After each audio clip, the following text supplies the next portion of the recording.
Welcome back to the Berlin Tribunal.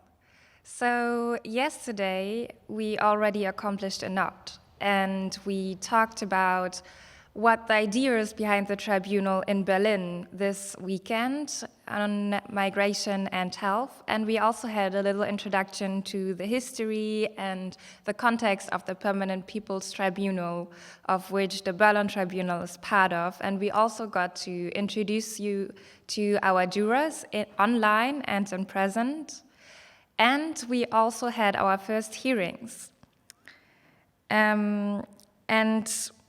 We had the presentation of the indictment where we denounce human rights violation in Germany and in the context of the European border politics migrant and refugee people have to face. And further together, we listened to the 3 hearings where organization and witnesses shared the testimony on access to health in Germany and Europe and the European Union border politics. And therefore, I would like to give out many thanks to our jurors who stayed with us during the whole day yesterday, online and in present. And also a thank you to all the people who contributed yesterday to our hearings. And of course, thanks to you as our audience for staying with us online and also here in present in Berlin. So, as I said, thank you so much for your time and your energy you dedicated to this tribunal. However, it should be in everyone's interest to inform themselves about the toxic, discriminative, sexist, racist, classist, and even deadly reality migrants and refugees face in Germany and in the context of the European border politics. And today we will continue to stand up against what the so-called status quo suggests, which is the new normal. So today we will have the first hearing, the hearing 4 on the situation on the Greek islands. Then we will continue with the criminalization of solidarity, followed by a short break. And then we will continue and move on to a hearing 6, about racism and the criminalization of migrant and refugee people. And after a short break, we will continue with hearing 7 at 2:30 on living under stress, encampment and risk of deportation in Germany. And then we will already reach our last hearing on the situation of the migrant workers' rights. So without more introduction talk, I would like to introduce our first speaker for today, which is Ramona Lenz from Medico, and she will give us an insight on the situation on the Greek islands. Thank you.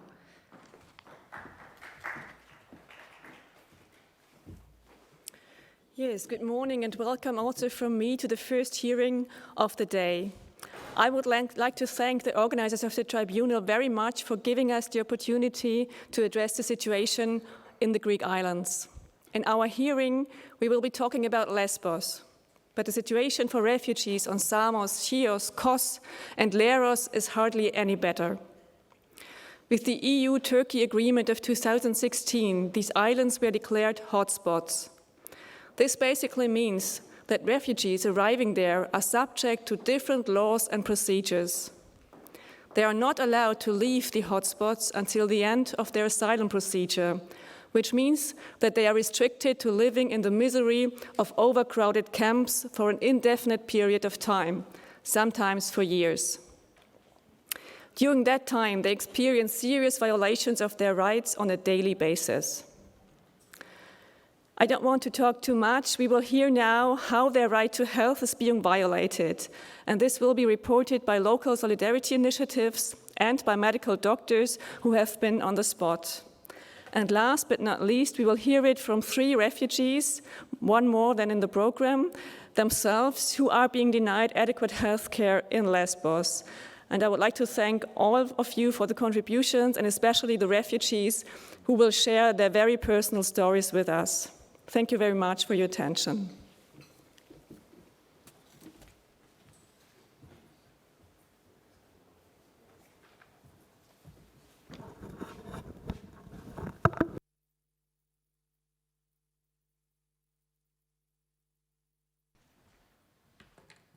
Thank you very much for your input. First, I would like to draw your attention to the live streaming. Now we have a new link for the live streaming. Please refer to our event on Facebook or our website to watch the new link for the live streaming. And I have been also told that there is a problem with the translation. Now this event is mainly in English. There is some inputs in different languages. And if you need any translations, please write us an email. You can find the email address on our blog under equalhealthforall.noblogs.org. And you can write us an email to ppt_berlin@riseup.net, if I'm not mistaken. And you will be provided with the instructions to get the translation for the sessions. There is, on the hearing today, on this day, there is 3 inputs in German, 2 in French, and 1 in Spanish. Despite that, it's all in English. Now we will have our second contribution from Emilia Kober, and she's going to talk. It's a video message, and also we have a contribution from Laureen on Zoom, and they are going to talk about the family reunifications and the fear of exclusion affecting the well-being of refugees. Thank you. The right to a private and family life is central to international and regional conventions on human rights, and European asylum law itself recognises that respect for family life should be a primary consideration of member states. In recent years, however, Germany has made it both policy and practice to restrict families' right to reunite. Since 2017, German authorities have issued the highest number of rejections to take charge requests sent from Greece, by which Greece asked Germany to take responsibility for an individual's asylum claim on the grounds that their relative is present in Germany. These rejections are often based on grounds which are flimsy at best and unlawful at worst, and often relate to factors far beyond the applicant's control. Unaccompanied children are particularly vulnerable in this situation. The majority of unaccompanied children in Greece have no child-specific support. They don't live in formal accommodation structures, they're not assigned a guardian, and despite the guarantees afforded to them by law, they often lack support in navigating the complex asylum and family reunification procedures. In fact, every child who's been supported by the Legal Centre this year in making a family reunification claim to Germany has spent the majority of their time living in the olive groves that surrounded the former Moria Camp, with minimal or no support from the state. Rather than recognising the challenges that such applicants face, Germany relies on the stringent application of deadlines and a selective interpretation of technical aspects of the law to deny the right to family reunification, effectively meting out a dual punishment to those who were already unsupported in their claim. The impact of this not only shrinks the space available for family reunification, but exposes migrant families to the prolonged trauma of separation and appeals, and can ultimately condemn them to a life of separation. The resource capacity required for subsequent litigation in Germany means that few families have the capability to exhaust the appeals process, even when their rejection was based on unlawful grounds. In several cases this year, however, the Legal Centre has been able to work with Berlin-based Equal Rights Beyond Borders, who've intervened successfully to overturn such rejections. One such case concerned a young boy, his name's Mohammed, who was separated from his mother during a traumatic and violent border crossing from Iran to Turkey when he was just 7 years old. He and his older brother, who was also a minor at the time, were able to carry on with their journey to Europe, but his mother and 2 older sisters were subject to deportation back to their country of origin. The family lost contact at that point, and for the next 3 years they had no idea what had happened to the others. During that time, Mohammed and his brother had reached Germany and applied for asylum. Mohammed had been afforded a status called a Duldung, which rather than a grant of positive protection, acts as a ban on deportations.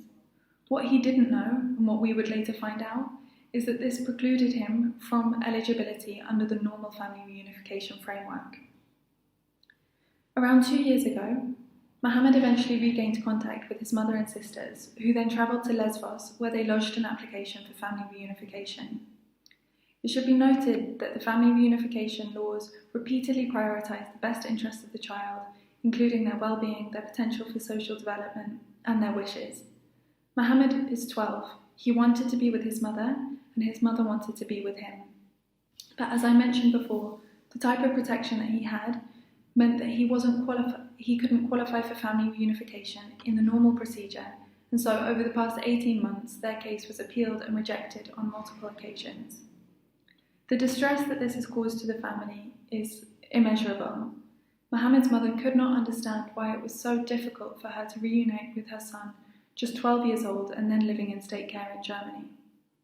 However, last month, after working with Equal Rights Beyond Borders and after an intervention in German courts, the rejections were overturned and it was ruled that Mohammed's mother and sisters can travel to be with him. But while this is ultimately a happy ending, it has been a year and a half of trauma for all of those involved. And what's more, their happy ending is a rarity for the numerous families who've been separated along such procedural requirements. In cases of migrant families, it's been repeatedly documented that there's a direct link between family reunification and mental health. A case study showed that in half of the surveyed cases, at least one family member had suffered from symptoms commonly associated with anxiety, depression, or other mental health disorders, owing to or exacerbated by prolonged separation from their loved ones. Germany is notorious as one of the most difficult states to make successful family reunification applications to, even when all of the procedural requirements are met. This silent restriction of one of the only safe routes to reunification traumatizes families who have the right to be together, condemns people to prolonged separation, and forces others to take clandestine and dangerous journeys just in order to reunite with their loved ones. This type of violence is largely invisible, but it's constant, it's life-altering, and it's tolerated part of Germany's state policy.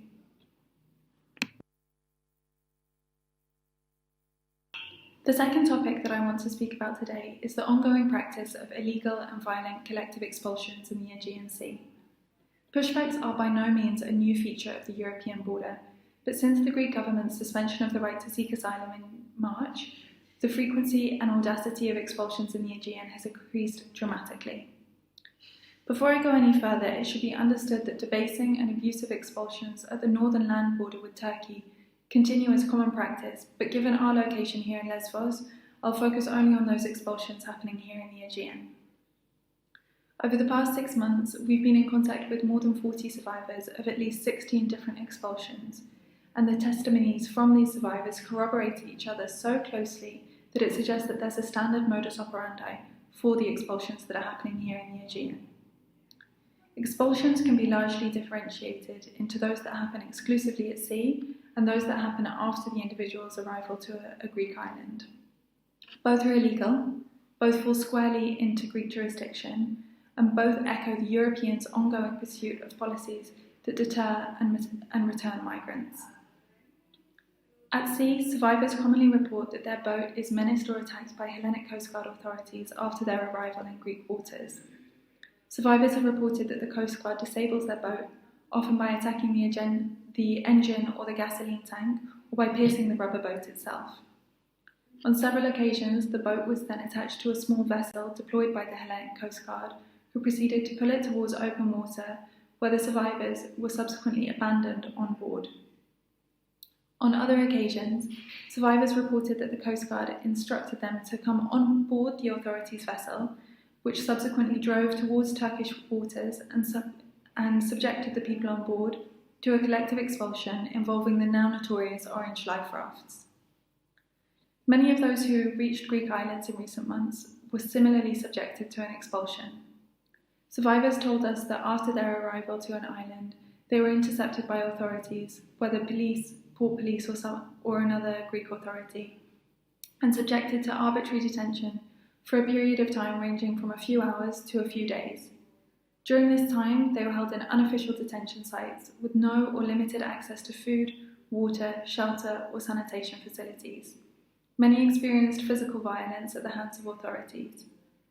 The groups were subsequently instructed to board Coast Guard vessels, often with the misinformation that they would be transferred to Athens. Instead, they too were driven to open water and subsequently forced onto these mispurposed life rafts. Multiple survivors told us that while they were on board the vessel, they were instructed to sit in the brace position, with the threat of being hit in the face with a baton if they were to look up. Many more reported that they were beaten and kicked towards the deck of the boat before being thrown or forced to jump onto an inflatable life raft below. and at least one expulsion, this was done out of the view of other survivors in a situation reminiscent of a mock execution. These collective expulsions all end with abandoning migrants at sea.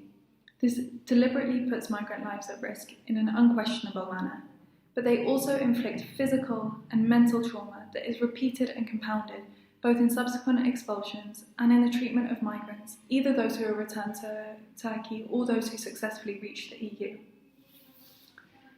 The German Navy has a monitoring ship operating in the Aegean Sea as part of NATO's standing monitoring force. The ship, known as the Berlin, patrols this short stretch of water between Turkey and the Aegean Islands, and it has admitted, publicly and in German parliament, to witnessing several unlawful collective expulsions in the Aegean. On one of these incidents, on June the 17th, the German ship not only saw the disabling of a migrant dinghy by the Hellenic Coast Guard, but subsequently observed the boat in distress for several hours without engaging in a rescue. Duties under maritime law are clear, and according to UNHCR's legal commentary on search and rescue, the obligation to come to the assistance of any person in distress at sea is binding on public vessels, including military vessels taking part in NATO operations, whether under NATO or national command. Not only did the German Navy fail to initiate a rescue in that situation, the German Navy has witnessed multiple situations such as these and has since made no efforts to hold the Greek state accountable for such violations. Instead, its financial and political support continues to lie with the commission of these illegal acts. What happens in Greece, both on the Aegean Islands and at sea, is a clear manifestation of European border policies and priorities. These are inherently violent, and the trauma that they inflict upon migrants is instrumentalized to serve the logic of deterrence and of return. These policies do not exist in isolation. They come together, from the abuse at the border crossing, to the inhumane conditions of containment, to the invisibilized trauma of the asylum and family reunification processes, to make it evident that migrant lives are disposable in modern Europe. Thank you. Je suis arrivée en Allemagne en septembre 2015.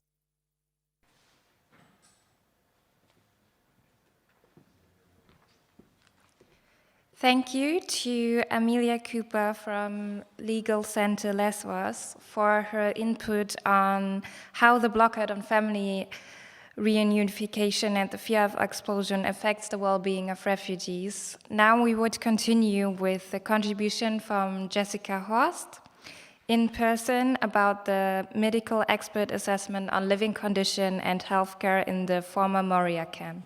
Thank you.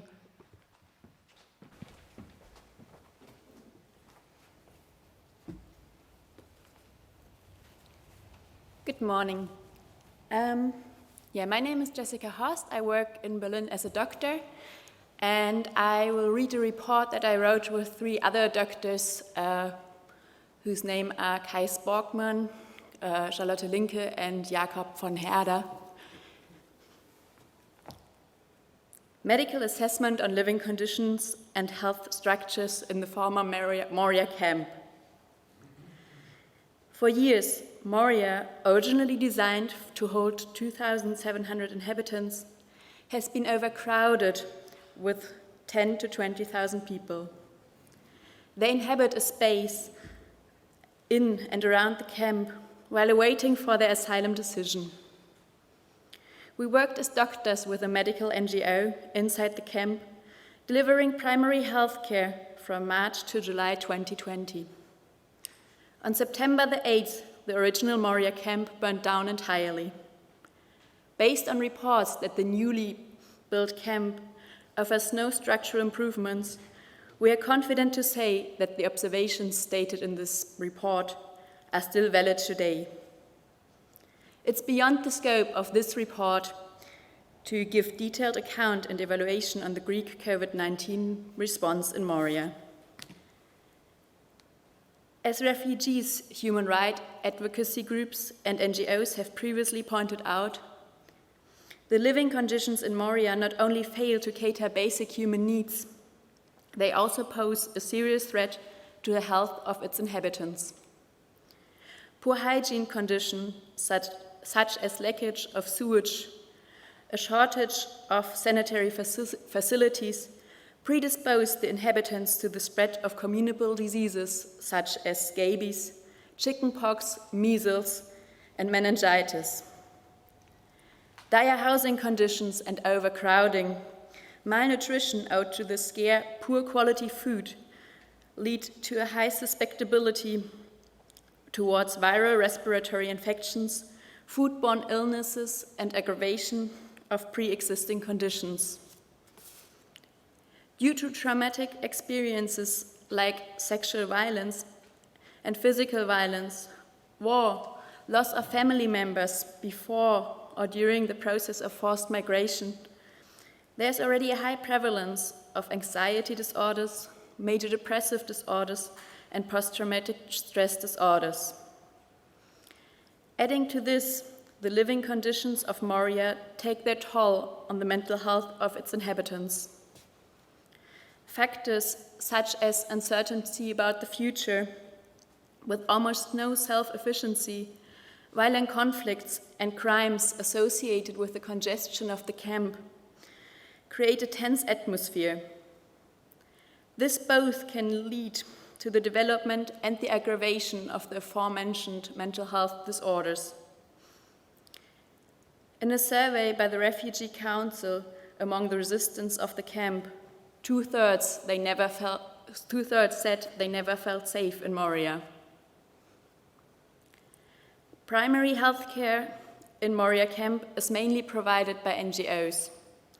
The NGOs are staffed by volunteers, which goes along with structural issues such as high turnover of personnel, impaired continuity of care, and lack of unified documentation.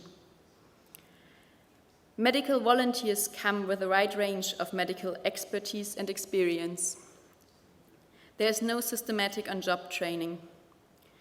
As most volunteers only stay for a short time, it's impossible for them to understand the complex and ever-changing system of medical actors in and around the camp. Translation is done by volunteer translators from within the community. It remains unclear how much information is lost in translation due to shame, fear, and limited vocabulary. Every day, a significant number of people seeking medical advice are turned away to try again the following day.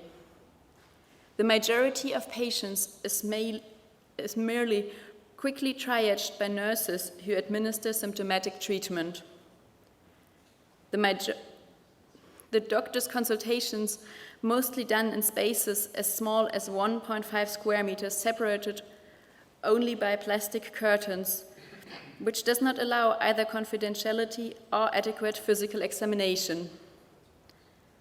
Drugs are given out in very limited quantities, most often less than the smallest package size.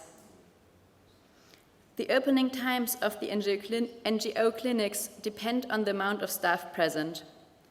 Outside the opening times, there is only rudimentary emergency care by the Greek actors.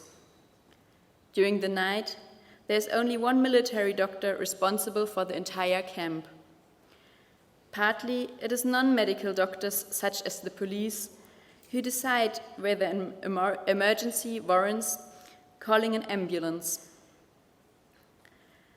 This leads to considerable delay until the arrival of emergency services, which during our time led to at least one preventable death due to hemorrhage. Links between the NGO health and the Greek healthcare system are weak.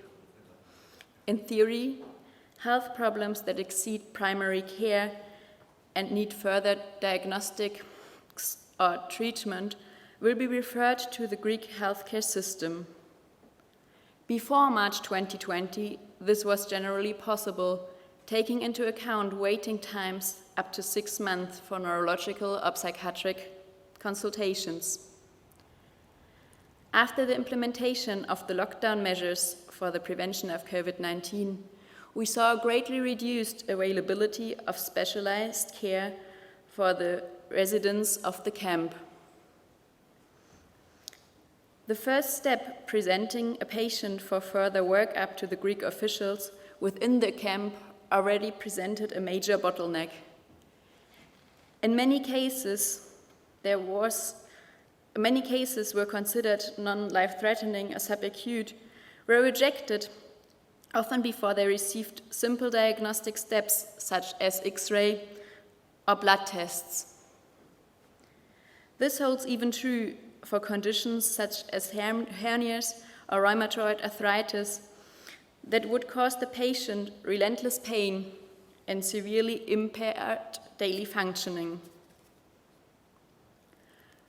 Owing to these restrictions, the NGOs would begin to limit the indications for medical tests and thus themselves become gatekeepers for a deficient health system. Many aspects of health care were simply absent as long as they were not provided by NGOs. For instance, there was no dental care provided to the residents of Moria during our time, and many cases of severe toothache and dental abscesses went without adequate treatment. As refugees, the inhabitants of Moria are at general high risk of certain non-communicable diseases. With the described restricted access to basic health services within the camp, especially monitoring and treatment, there's a higher likelihood for preventable adverse outcome of chronic diseases such as diabetes and hypertension. Lifestyle modification at the base of treating these conditions, such as changes in diet, are impossible to implement. The detrimental impact of the living condition in the camp on the psychological well-being of its inhabitants, as described above, leads to a high demand on psychological and psychiatric care. This cannot remotely be met by either the employees of the Greek public health system or the services provided by the NGOs. The result is a frequent occurrence of acute mental health crises, including suicide, self-harming behavior, substance abuse, and panic attacks. To adequately address these in a setting of primary health care with limited temporal, spatial, and material resources is often impossible. To our knowledge, important measures for maintenance of public health, such as screening for tuberculosis in new arrivals or administering vaccinations, were not systematically upheld. Patients in need for treatment that exceeded the scope of Lesvos healthcare have to be transferred to the mainland. The lengthy administrative process leading up to this can in some cases have very negative impact on the given patient's health. For instance, during our time we saw a minor with a rapidly growing tumor on his left chest that clearly showed signs of malignancy on ultrasound. Despite all efforts to point out the utter urgency of the case, he was not sent to the mainland until 6 weeks later, where he was diagnosed with an extensive metastatic disease. Likewise, a 40-year-old mother of 3 had to spend 3 months with a diagnosis of breast cancer at a potentially curable stage before being transferred to Athens. In summary, we testify that living in Moria poses a severe threat to the health of every single one of its inhabitants. By the unhealthy living condition, the restricted access to medical care, the limited medical care, and the non-standardized medical care. We think that the medical conditions for the people in Moria don't live up to either the international European standards and regard them as non-compatible with the right to health care written down in the International Convent of Economic, Social and Cultural Rights that was ratified in Greece in 1985.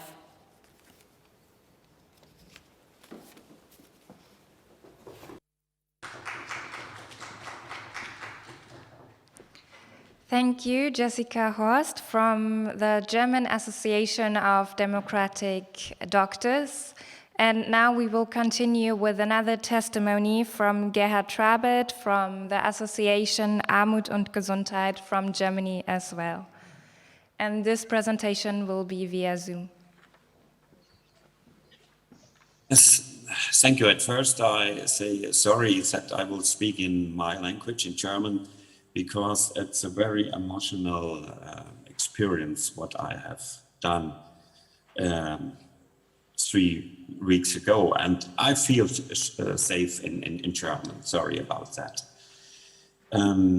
Ich bin Arzt und Sozialarbeiter. Ich arbeite für eine kleine deutsche NGO.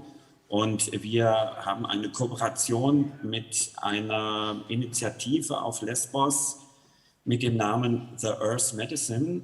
Das ist eine Physiotherapeutin, Fabiola, die sich um gehandicapte Menschen kümmert. Und das ist etwas, was ich auch zugegebenermaßen nicht so im Fokus hatte, was aber natürlich nachvollziehbar ist, dass sehr viele Menschen, die aus Kriegsregionen zu uns gekommen sind, dass sie Verletzungen haben, dass Amputationen vorliegen, dass sie querschnittsgelähmt sind, sehr viele Rollstuhlfahrer, die im Moria Camp und auch in den beiden anderen Camps in Karatepe sich befinden.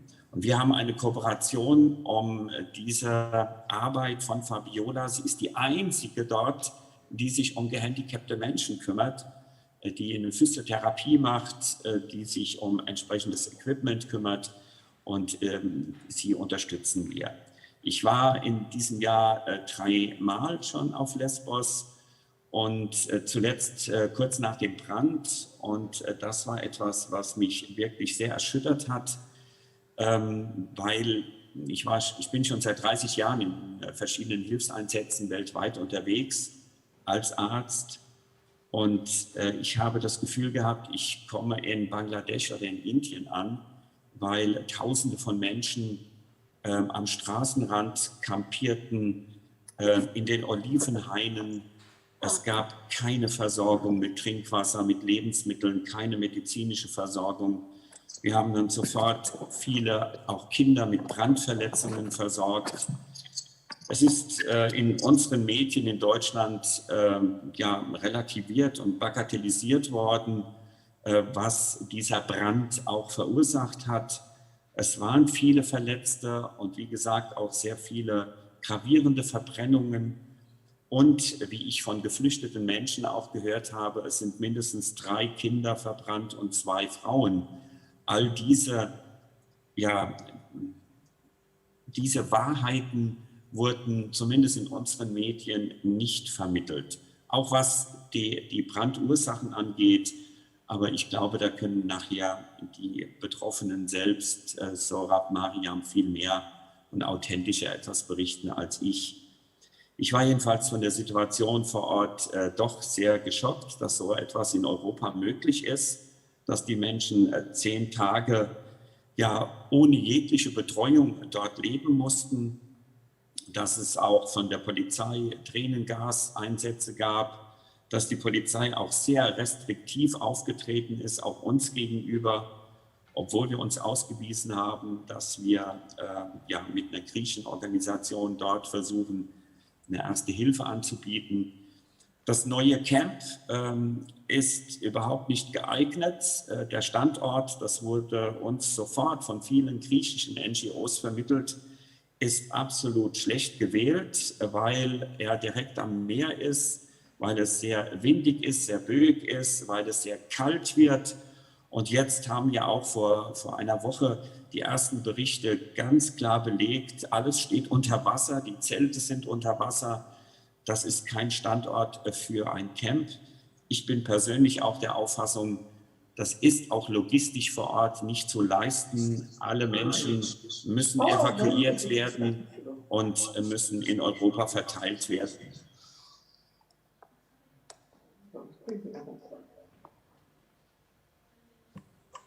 So. Ich habe manchmal so ein bisschen Geräusche im Hintergrund. Ich weiß nicht, woran das liegt, aber ist egal. Es ist ein bisschen schwierig, sich dann zu konzentrieren. So, okay, ich versuche es weiter. Also das war wirklich sehr dramatisch. Auch jetzt ist die Situation, es ist eine norwegische Organisation in diesem Camp, die erste medizinische Versorgung anbietet. Als ich vor 3 Wochen dort war, hat man schon von 300 Covid-19-Fällen gesprochen. Meines Erachtens war das auch nie eine Frage ob, sondern immer nur eine Frage wann die ersten Fälle dort auftreten. Man hat überhaupt kein Konzept, wie man damit umzugehen hat.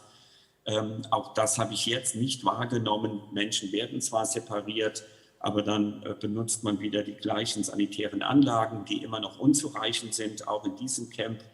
Parallel wurde dort noch, weil das ein Militärplatz früher war, nach Munition mit Detektoren gesucht, ob da noch irgendetwas im Boden sich befindet.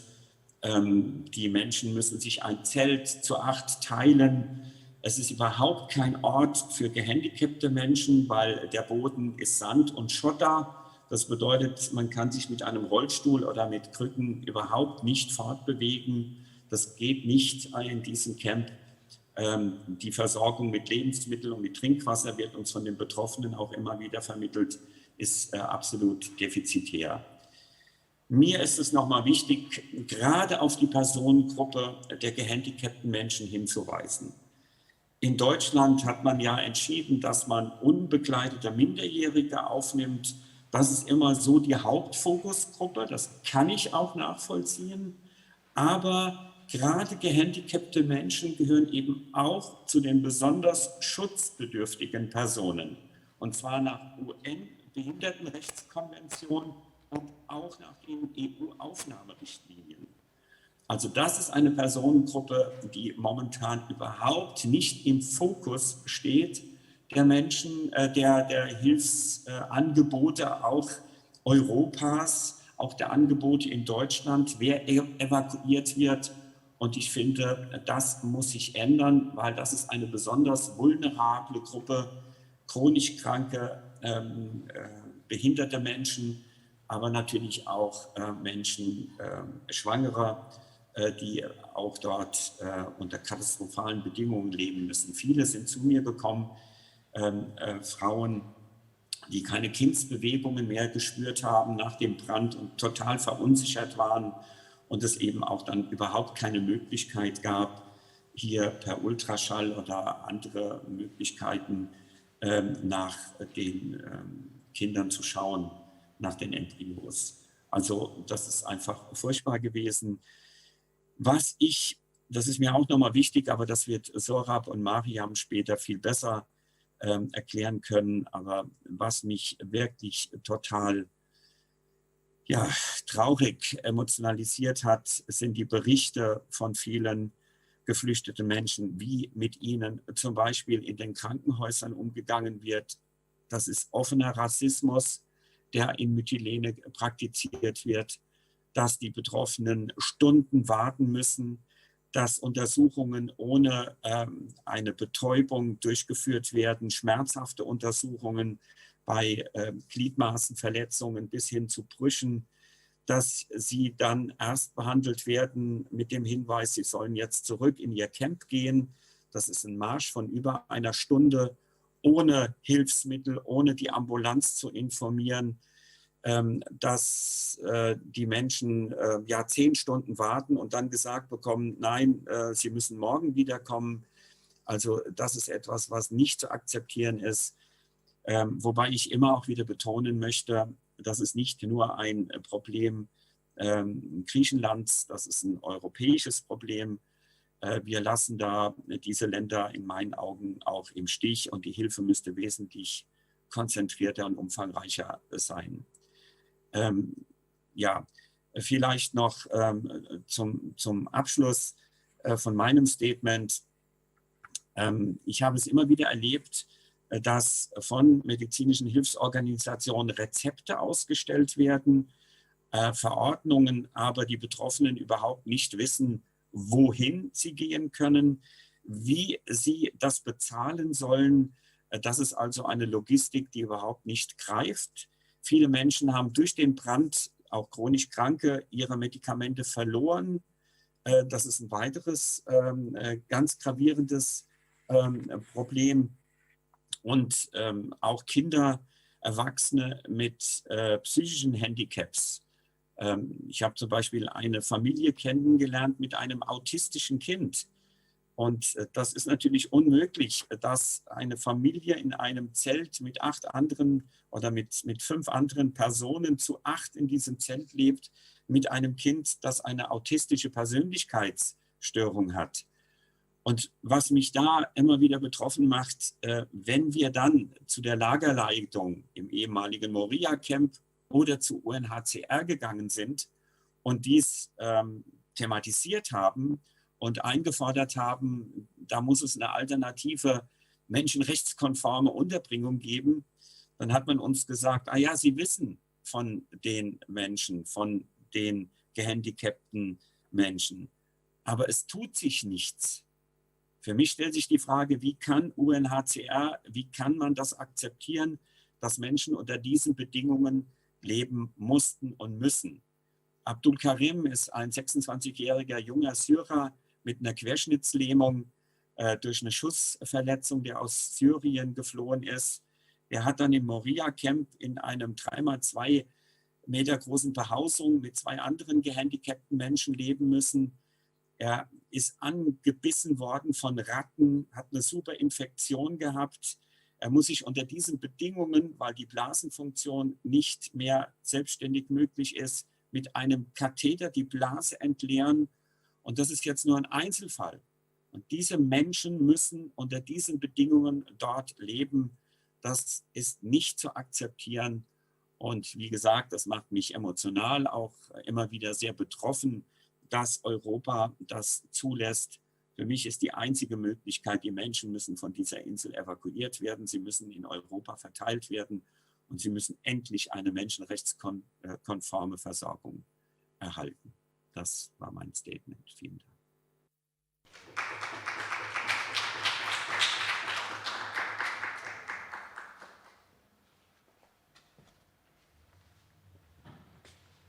Thank you, Gerhard, for your input.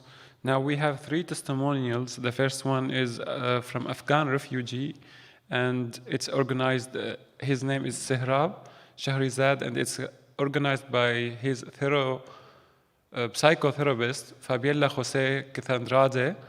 And the second testimony is by a refugee with a chronic illness, and it's also from Masuma Ridai, and it would be both in Farsi and translated to English via a local interpreter. And the third testimonial will be from the first female community leader in Moria, Maryam Jani Koshek.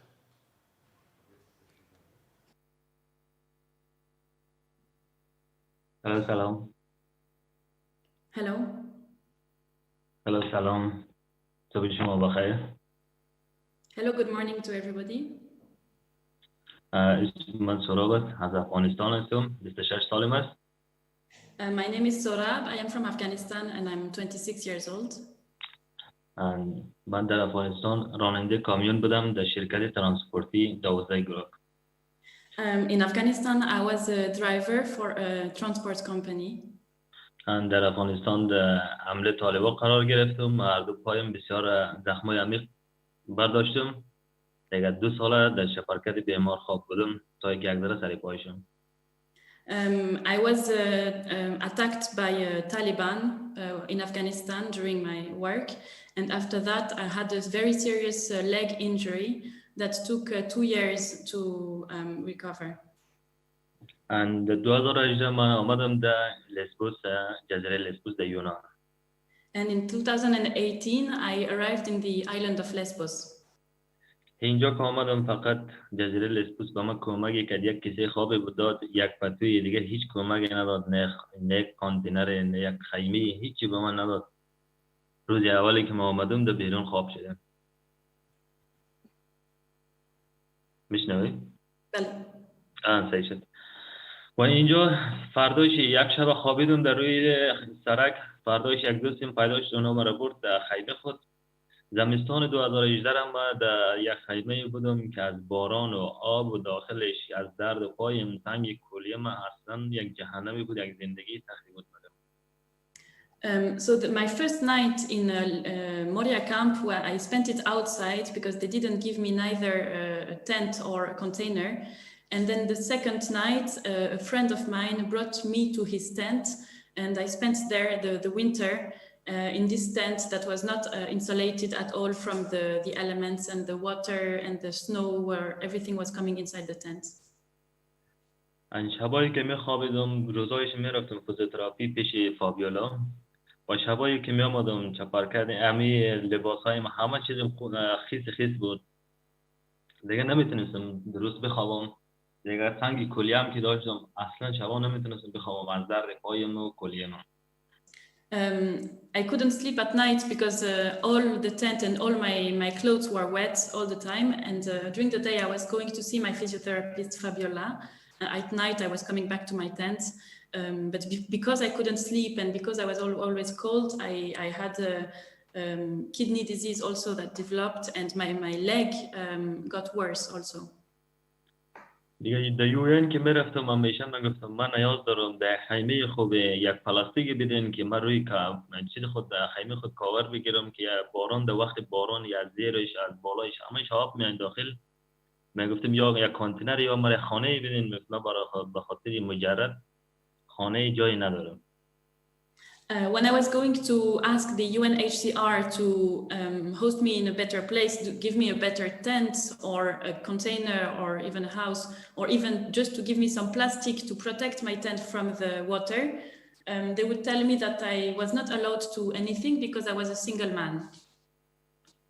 بعد از 6 ماه یک شب بسیار موریا که جایش خوب نیست برای من، چرا که پای چپ من درست کار نمیکرد. من افتادم پایم دوباره شکست. 6 months later, I fell again on my leg, but because the place that my tent was situated in was up the hill.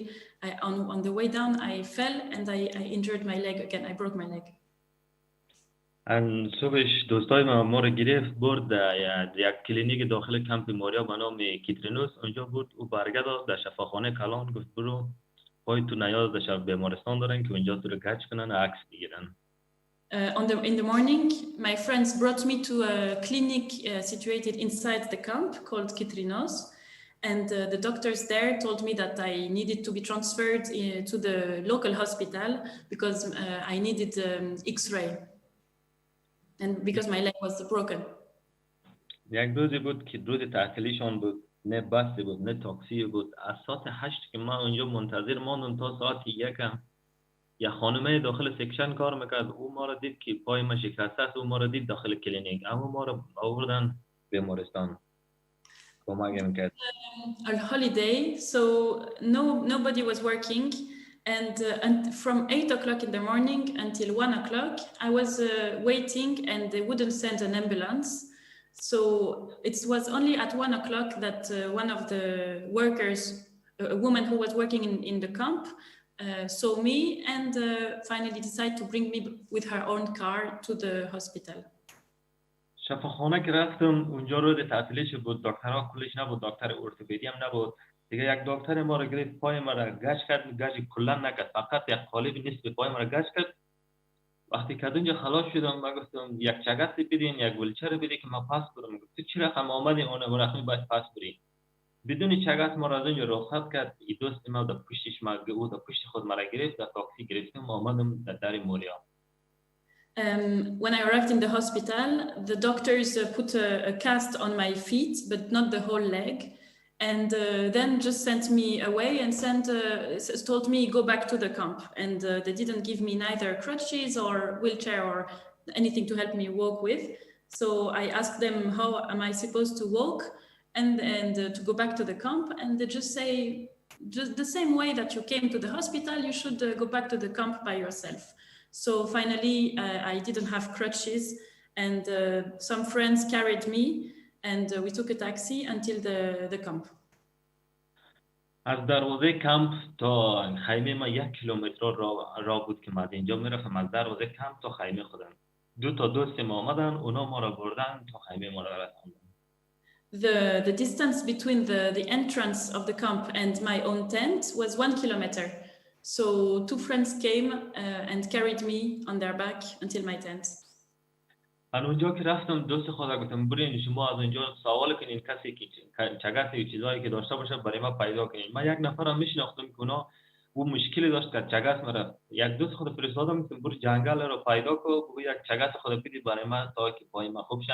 ما چی رقم باید بریم یک دشویی بریم یک حداقل گفتم یک چگاه باشن که ما بریم دشویی خود کنیم یک بیرونی بریم.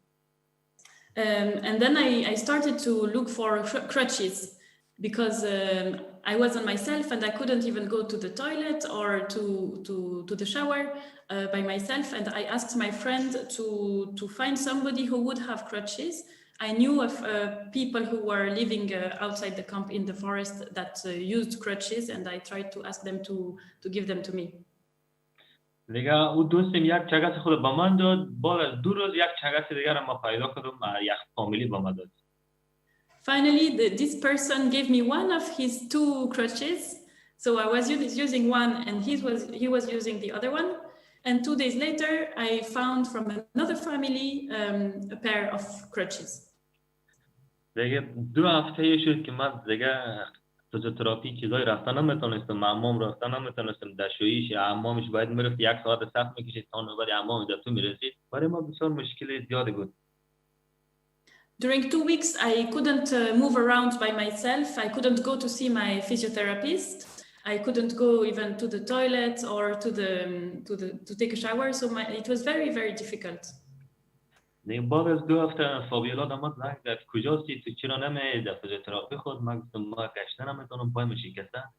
فابیلا آمد داخل موریا دید که پای مامور هم باد دارن، هیچ اصلا بسیار وضعش خرابه. بعد از ظهر مرا برد در پیش دکتر شخصی میتلینی. Finally, my physiotherapist Fabiola called me and asked me why I was not coming anymore to her sessions. And I told her that my leg was broken and I couldn't come. So she came to see me in the camp and she realized my situation and the fact that I couldn't really stay in this situation. And she brought me to see a private doctor in the city. در کلینیک آمدم امروز عکس گرفت پای ما دید گفتی پای شکسته هستی، باید گچ کار داره که کل پایت پلاستر شوند برای 1 ماه باید پلاستر باشه پایت. The private doctor made a second X-ray and he told me that my leg was broken and that it needed the full cast on the whole leg and not only the small cast. دیگه برای 1 ماه این پای ما را گچ کرد. دیگه ما دیگه لباسم شیشتنی بود.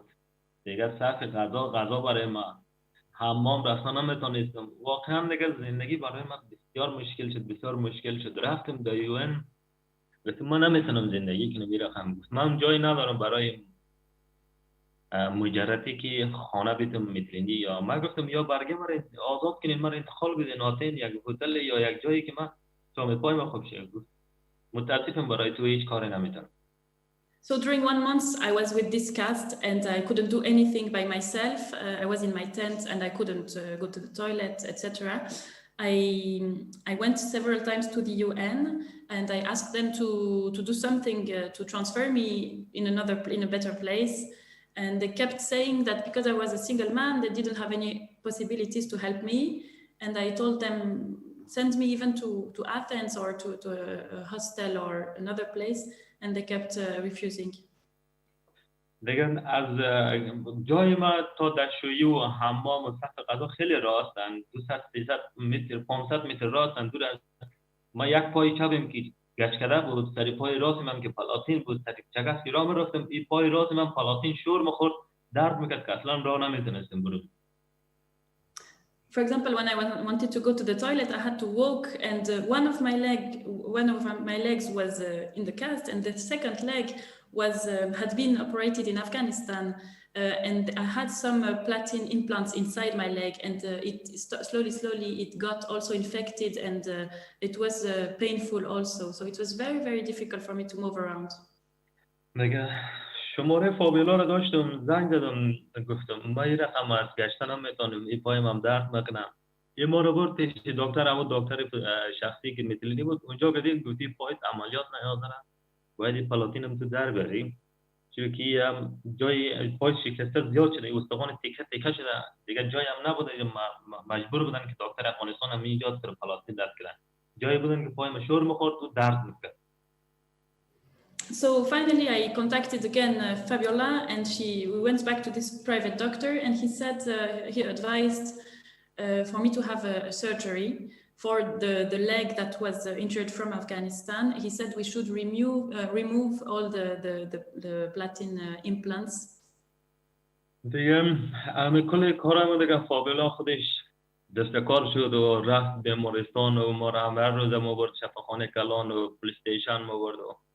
بعد از 4 ماه این پای ما پای چپم بهتر شد، پای راستم عملیات نیاز داشت و برگه ما آزاد نبود، برگه ما مور قرمز بود، نمیتونستم که جزیره برم بیرون، باید پلیس استیشن ما رفتم، از اونجا اجازه نامه میگرفتم، بازم بردم در اونجا.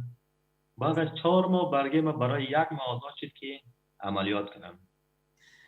So during 4 months, we tried to do our best to allow me to go out of Mytilene and to go to Athens to have this surgery. Because during this period, the leg that had been broken in the camp got better, but now it was the right leg, the old injury, that was still in need of surgery. And the problem is that my papers didn't allow me to travel to Athens in order to be operated. So for 4 months, I was going to the hospital and to the police with Fabiola in order to get the authorization just to go to Athens in order to have the surgery. And finally, it happened. So they allowed me to go to Athens, and so my papers got like open for 1 month.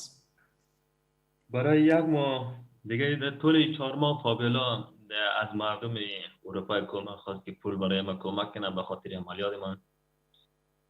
دیگه همین پول فابیلا جمع کرد به خاطر عملیات کریمه رفت آتن، پای ما عملیات شد، خدا را شکر یالی خوب است پای راستیم.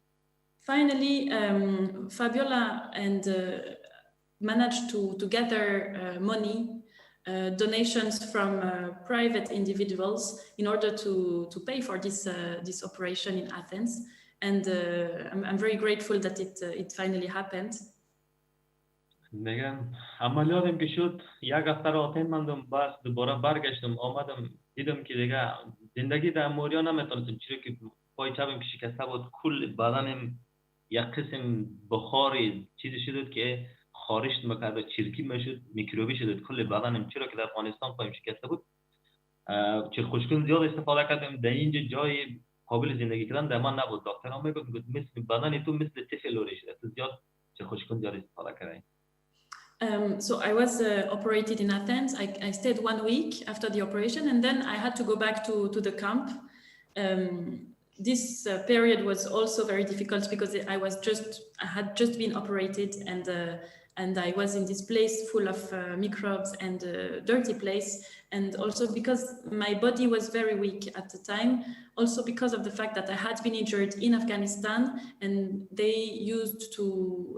used to take a lot of antibiotics in Afghanistan, so my body was also not responding very well to any treatment, and very quickly I started to have skin infections, different type of skin infections due to my immunity system and also the situation in the camp. دیگه فابیلا برای ما یک خانه پیدا کردیم میتلینی، دیگه اینجا هستم، خدا را شکر یالی بهتر هستم، یالی فقط یک مشکل دارم که سنگ کلیه دارم، دولت اینجا واقعا کمک نمیکنن، رسیدگی نمیکنن. الان سنگ کلیه دارم، زمستانی که میشن ما همه شب درد دارم، همه روزا درد دارم، دکتر که میرم مگه سنگ کلیه تو بسیار کلان شد، تو باید عملیات داشته باشی، برگه همه چیز ما حاضره ولی نمیکنه، کمک نمیکنه، عملیات نمیکنه، رسیدگی ندارم. Finally, Fabiola managed to find a house for me in Mytilene, so I moved to this apartment, and it was much better. I felt much better, and even now I'm good. I'm okay now. The only thing remaining is that I have still a kidney stone, and the government or any governmental organizations didn't help me at all during all this process for my legs. I didn't have any help from a public sector. And even now about this kidney stone, I would need a surgery, but they wouldn't do it. همین تشکر میکنم از مردمای اروپا که ما کمک کردن به دیگه مریضا کمک میکنن. یک جهان سپاس. انشالله که ما یک روز بتونیم جبران کنیم. So I just want to thank thank you all the European friends and the people who helped me and who listened to this, and really I hope everything will get better.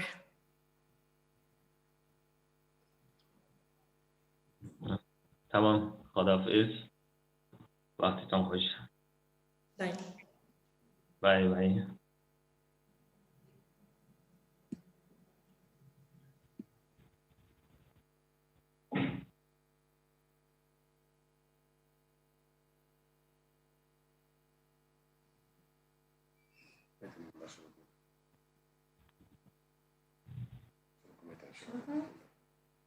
سلام، من مسئول رضایی، الان نزدیک 40 ساله که سن دارم و نزدیک 35 ساله که دچار همچین بیماری هستم به نام اپیلپسی. Hello to all. I am Masuma Rezai. I have 40 years old, and from 35 years, I have chronic disease that named as epilepsy. قبلا که تو ایران زندگی میکردم پیش دکترای زیاد رفتم، تا یک دکتر به نام محسن اعتمادزاده 2 نوع قرص رو بهم تجویز کردن به نام فنوباربیتال و کارباسپین و اونجا این قرص رو استفاده میکردم. From the time that I was living in Iran, a neurologist specialist in Iran, and this neurologist prescribed me 2 kinds of medication that was phenobarbital and carbamazepine. I was using this medication during the time that I was living in Iran. نزدیک 25 ساله که این داروها رو استفاده میکنم. بعد از که مشکلات تو ایران برام پیش اومدیم طرف یونان و تو یونان هم And from 25 years that I have this chronic disease, I was using these 2 kinds of medications. That I came to Greek. و تو یونان هم که رسیدیم بعد دیگه دچار حملات خیلی بیشتری شدم. به خاطر پیش دکتر که رفتیم توی هم جزیره بعد بهمون گفتن ما داروها رو نداریم بعد دیگه دچار حملات خیلی زیاد شدم. بالاخره یکی از دکترها منو فرستادن دکتر بیمارستان شهر. And finally, after the time that I came to Greek, to Lesvos island, because of the lack of medication, I just faced lots of brain attacks, and the number of brain attacks was getting increased day by day, and it was because of lack of my medication. So when I was going to the clinic inside the camp, several times they told me that we don't have ability to provide you this medication. And finally, they just decided to send me to the hospital to Mytilene. بیمارستان شهرم که رفتیم دکترش بدون اینکه به هم نگاه کنه بهم گفت همون قبلی که استفاده می‌کردی استفاده کن.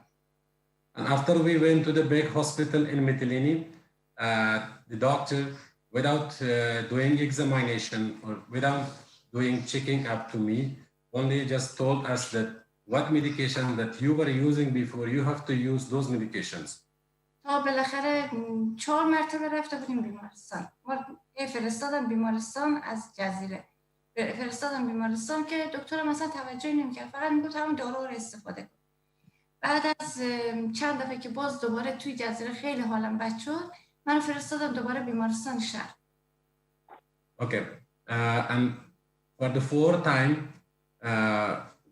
the clinics inside the camp referred me to the hospital, and it was the same reaction in the hospital that no one was doing checking up for me, and no one was giving me a clear information, and no one was there to give me a clear treatment.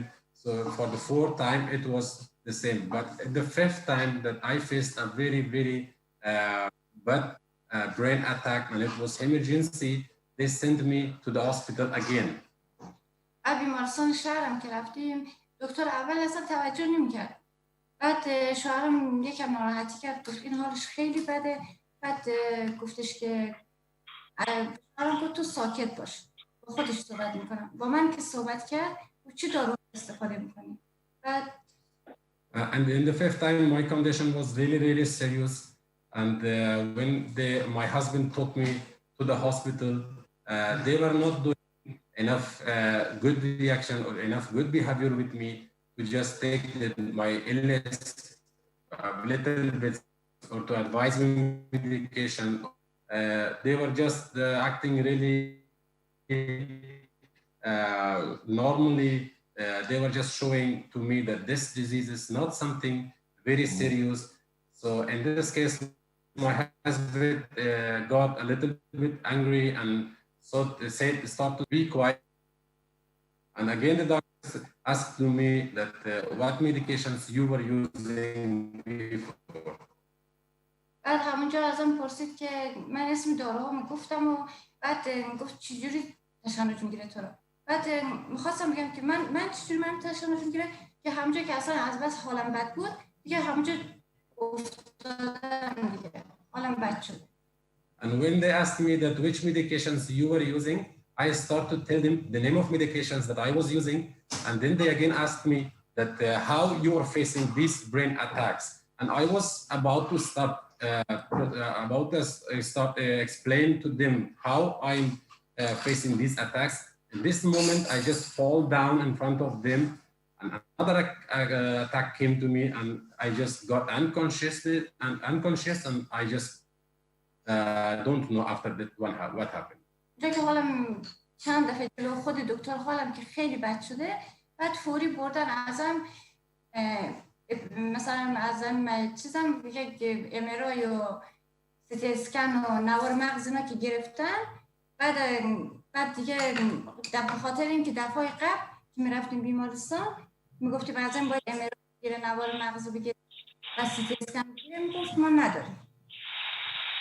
And after the doctors watched by their eyes that I'm getting attacked in front of their eyes, and they was just watching me. After that, they decide to take MRI or CT scan for me. But unfortunately, before this scan, when we were going to the hospital, the doctors told us that we don't have ability to do these examinations, for example, MRI or CT scan to the hospital. But after this scan, they had to start doing CT scan or an MRI for me.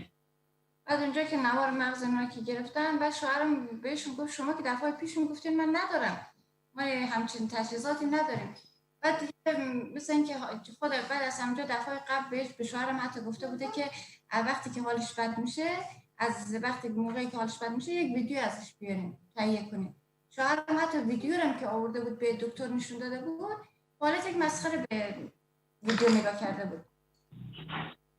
And after they start to do CT scan and MRI for me, my husband asked them that why before this attack, when we came 4 times to you, why you didn't did this examination for my wife? And then they told us that we are not believing this sickness. You have to record a video during having this attack and bring it to us. When we did the video recording during the attacks several times, and we brought the video to them, and when they were watching the video, they were just laughing to us and reacting like we are joking. And they told us several times that it's you are climbing. بعد دیگه من اونجا که حالم بد شده دیگه اصلا نفهمیدم چی شده چی نشده دیگه. بعد از اون دیگه شوهرم کنارم بوده دیگه نزدیک 4 روز 5 روز همونجا به حالت بیهوشی تو بیمارستان دیگه بستری بوده. And after I faced the brain attack inside the hospital, I got unconscious and I don't know what happened. My husband was with me And for 4 and 5 days, I was in the hospital, and my husband can give you more information about it. با وجودی که همونجا جلو خود دکترم حالم بد شده تا همین الان داروی درستی برام تجویز نکردم که دچار حمله نشم. That I got brain attack in front of the doctors. Now still I'm not having enough good medication to treat me. وقتی که دچار هم مشکلاتی هستیم دیگه که داروی درستی نمیتونم استفاده کنم نداریم از خارجه. And I don't have the clear and the exact medication right now that I was using before. And when I'm going to them and asking for medication, always they are telling us that we don't have these medications, we are not able to give you these medications. فقط یک دو تا دکتر برام خیلی واقعا زحمت کشیدن تو این چند مدت که دکترای قبلی اصلا نمیتونستن بیماری من تشخیص بدن. فقط یک دکتر اونم که منو پیش چند نفر دیگه معرفی کرد، بعد همون دکتر تقریبا دو ماه جلوتر تونست اسم بیماری منو تشخیص بده، بگه که اسم بیماری چیه، تو همچین بیماری داری. So finally, by trying too much and running over up and down seeking doctors, I finally found a doctor that was really kind and tried too much to find out what is my illness and to find out and was able to diagnose my illness. But before this doctor, all the doctors, hundreds of times that I went, all of them were not able to diagnose my illness.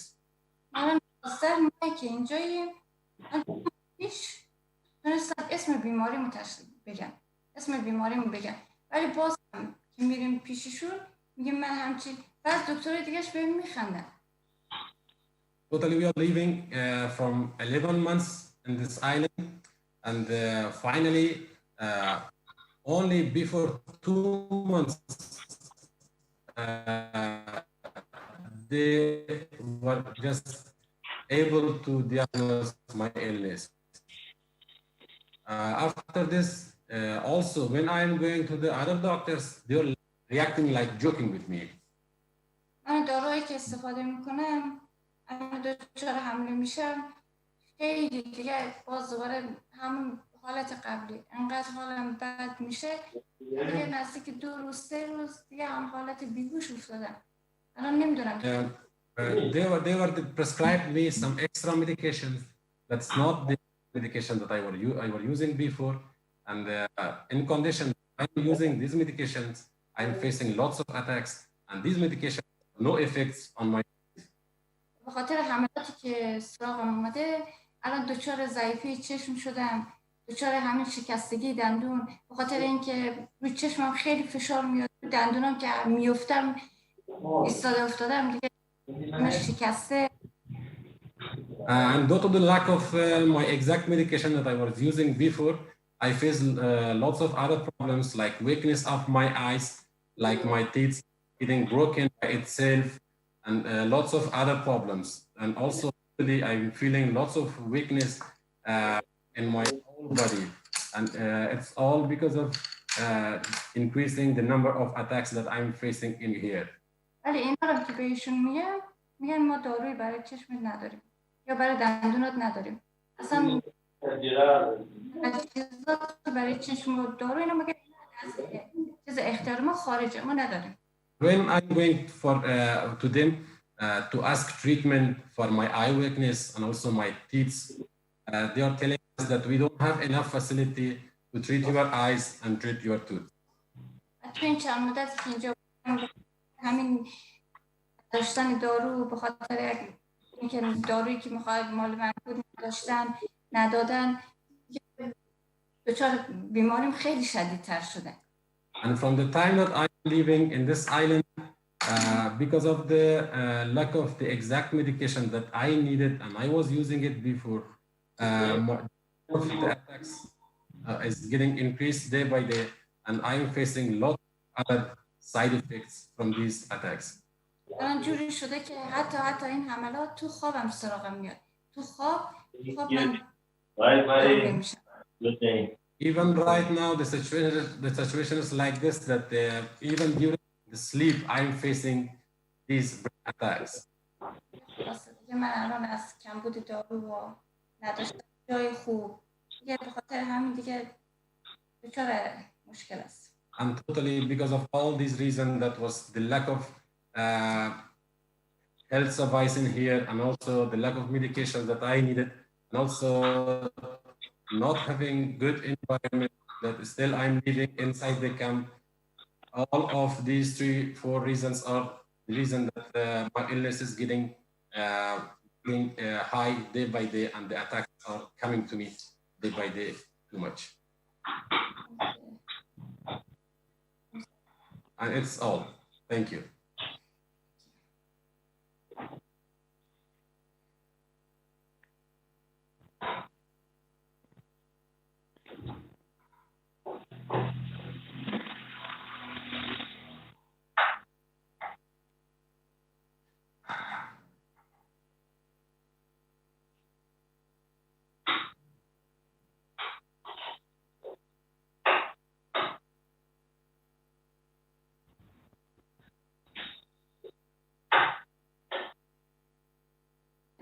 Hello, I'm hearing you. Can I start?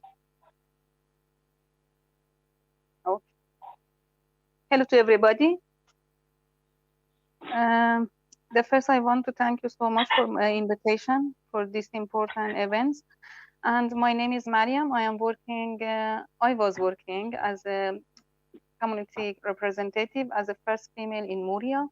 And I arrived in Moria, Lesvos at 2019 in January. And now I am working as interpretation and also education and women activities with the GBV program in the Lesvos and in Moria Camp with refugees. And just I want to share our experience during this period with you about the health attention and lack of the health facilities with the refugees here. Actually, the problem is not just from one side, from the refugee side, and from the medical actors. This island is faced with a lack of the health facilities, not just for the refugees, for all of the residents also.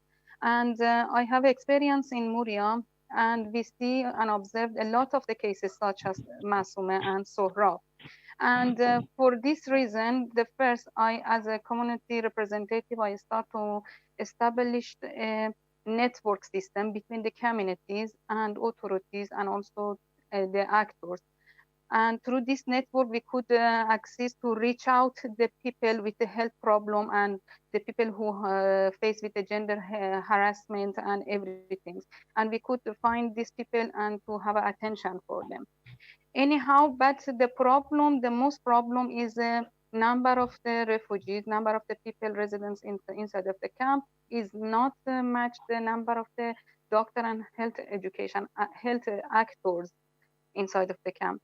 There is a lack of the staff, and also the poor system of the health facilities. The people should stay in the long line one day just in order to achieve to receive an appointment with a doctor or for the nurse.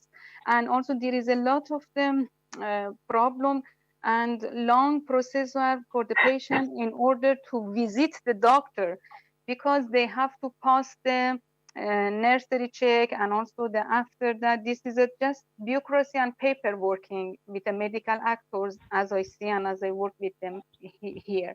And the children and also the woman with the pregnancy, with a lot of the problem, with a lot of the disease, should be wait and start and go to the line in the earlier morning in order to achieve to receive an appointment.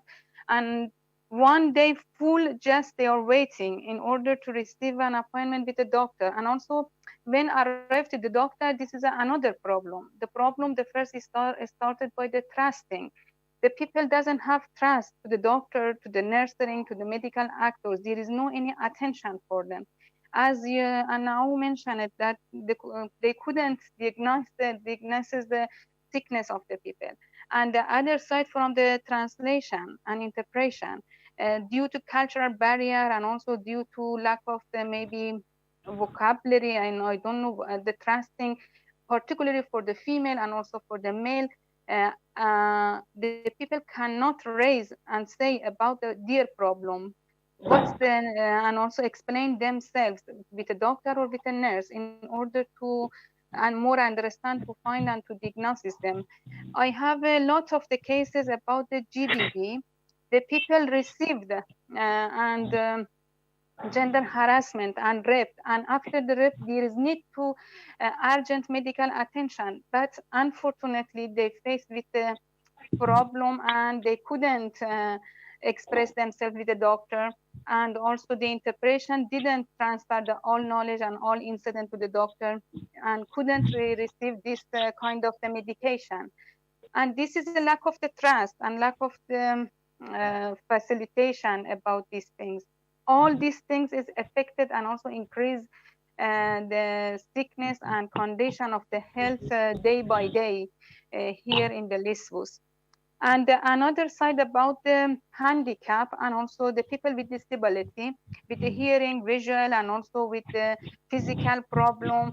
The condition, the life condition is not normal for the healthy people, while these people need for more attention. But unfortunately, there is no any good life condition for them. There is no any attention for their asylum procedure, at least to receive to open cards to continue their journey to another city to receive the more health attention.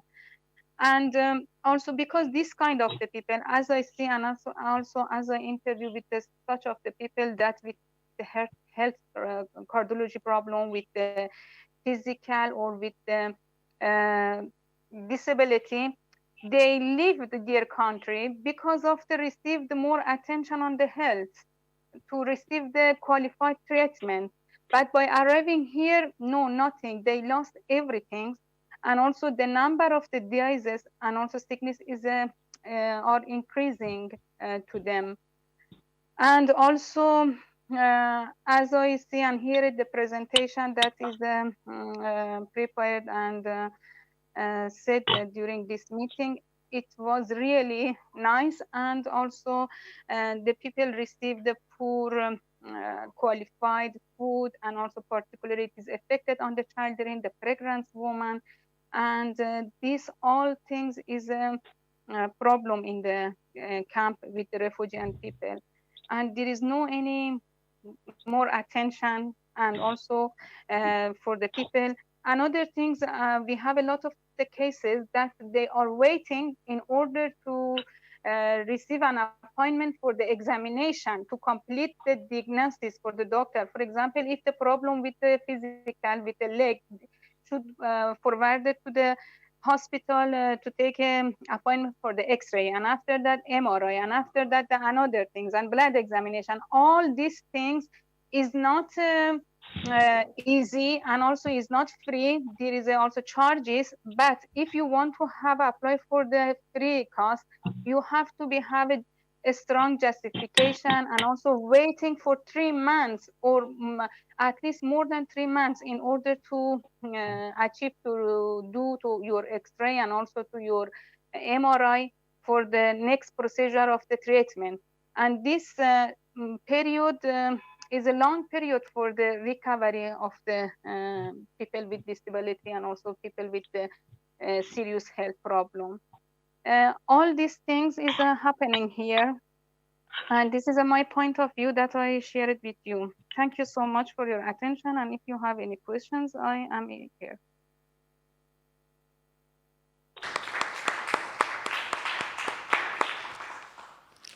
Thank you so much, Mariam and Masuma and Sorab, for your testimonies and the courage you took on to share this with us. Now we're going to move to the last contribution from our hearing on the situation on the Greek islands from Pikpa, presented in a video from Efi Latsoudi. We created Pikpa back in 2012 because people were living in the streets of Lesvos, and that meant that these people were suffering by health problems. So conditions, dignified conditions in shelters is connected to the health of the people and to the protection of the people. First is, of course, health, and then is mental health. And we believe that the conditions that there are people living, like dignified conditions, access to water and sanitary conditions, access to medical care, freedom, interaction with the society is very, very important to protect their health. So we cannot even talk about health and protection of people in big camps like Moria, like the Moria 2. For us, even bringing people here was a healing process, and many times this happened. People were telling us, please take the person there, he's in very bad psychological condition, he's very bad in health condition, and then things were getting better even by the fact that people were in a place that is dignified. So for us, before we focus on vulnerability, conditions is the first. We cannot talk about health if we are talking about places that creates all the time health problems, mental health problems, damaging the people, their life, violence, huge violence, and then death. We have deaths now. We had deaths. So it's a priority, is a top priority to create human conditions. The other thing is that we saw that the hospital, the public health system, from our experience, was getting most burden of what was happening. And we invested in this support of the public health system. Because if we want health for refugees, we need health for the general population, and vice versa. It's important to create infrastructure for all the people. There are not two speed health system. There is one, and it's for all the people the same. And there is no person that should be behind in this. Everyone needs to have a proper health care, and it's for all. So if we really want to operate in Lesvos in a proper way, we need to prioritize health, and we need to prioritize public health support and public health system. Many times also we had to play the role of taking people from the hospital to Pikpa, because these people couldn't go back to a camp, because you understand, you get a patient, you fight for his life or her life, and then you have to send this person back to a camp for getting worse than the first time that ends up to the health system. So there are many cases that they need to stay in the hospital and they cannot go back to the camps, and we got them in Pikpa. So the hospital does not end up either to the solution of sending a patient to Moria or to the new camp, or becoming a hospital and keeping a place for a person that doesn't need the hospital. This person needs conditions, human conditions and safety. We had also the case many times, and this is another scandal, that babies are born in the hospital and then they have to end up in a tent in Moria or in the new Karate, new Moria 2. So all this is very complex, is undignified, is very dangerous, but it is what we say the hotspot approach implemented from 2016 on, or this huge discrimination or deterrence policy implemented against refugees. Because my child, I don't want to end up after being born in a tent in the mud. I mean, it's inhuman, it's dangerous, and it's a crime. So we tried recently, before the eviction, to create places here for newborn children. And what was behind this was not only health, it was the strong belief that no newborn children should end up in these conditions. And there are many, many things connected to dignified life, dignified shelter, to freedom with health. Because health is not one thing, it's not curing a disease, it's much more. When we had the press conference here in Pikpa about the eviction threat, the representative of the hospital, he said, we need places as Pikpa. Not only because we supported them for equipment, for medicine, that we are standing next to them all the time, but because when we have a patient, we have no alternative, we need a shelter. As a doctor, I cannot send a patient that I'm treating for months to a place like the new camp. I'm repeating myself, but I need to make this point because it's very, very important to say this. The other thing is, maybe for you is not connected, I have gone through this. Victims of tragedies, survivors of shipwrecks. So in some cases, they end up in the hospital, which is the best scenario. In many cases, they end up in the reception centers, and they have to be suffering in front of anyone, everyone, and they don't only lose their beloved person, they lose even the opportunity to grieve in these places, to have access to the healing process of mourning. So we had the opportunity in Pikpa many times to fight for this right, to give the people the right to be in a house, to be protected, to have some privacy and other people around them and not the authorities, and to live and to go through this pain. And this is also a huge relief for the people. This was huge and very human process, powerful and healing.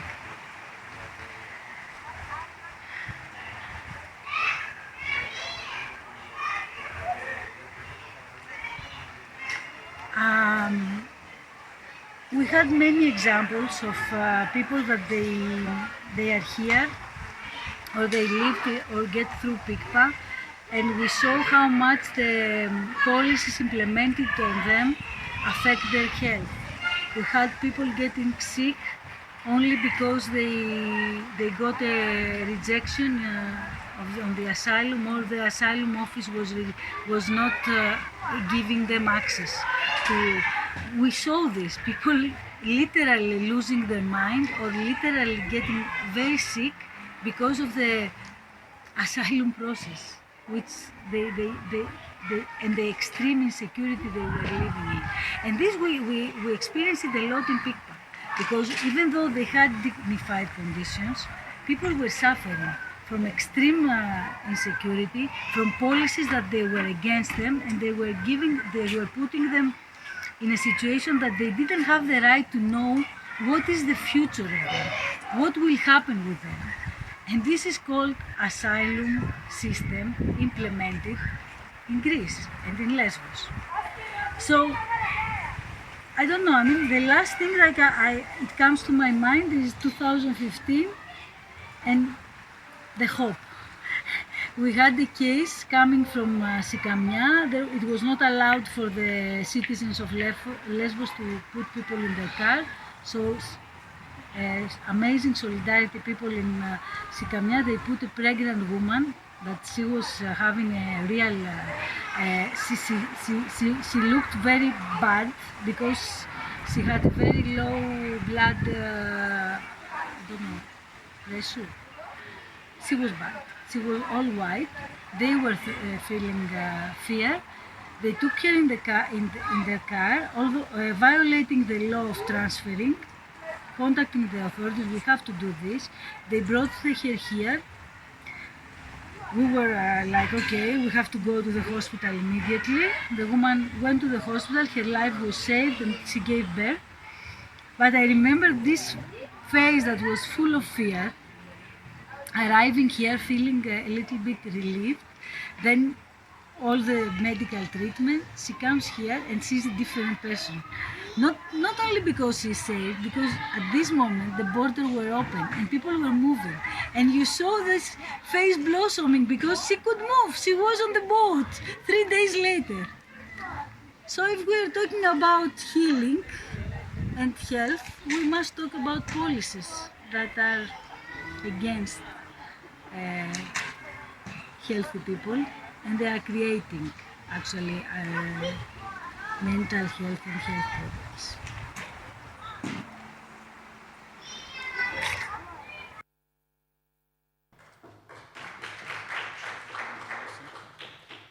Thank you. Now we have also a little input.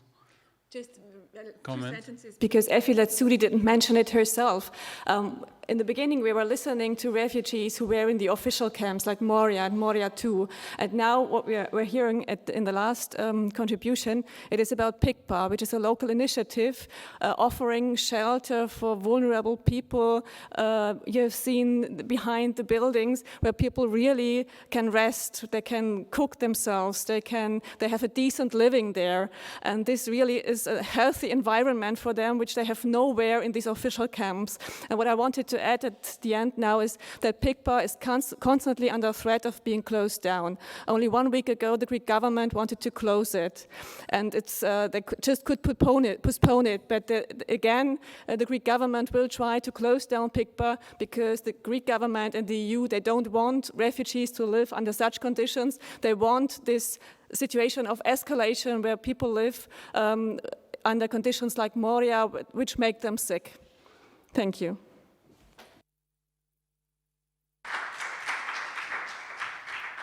Thank you for your input. Now I would like to remind the jury that Laureen is still with us on the Zoom from the legal center in Lesvos. And she's ready to answer any of the questions. Now I would like to address you and ask if you have any questions.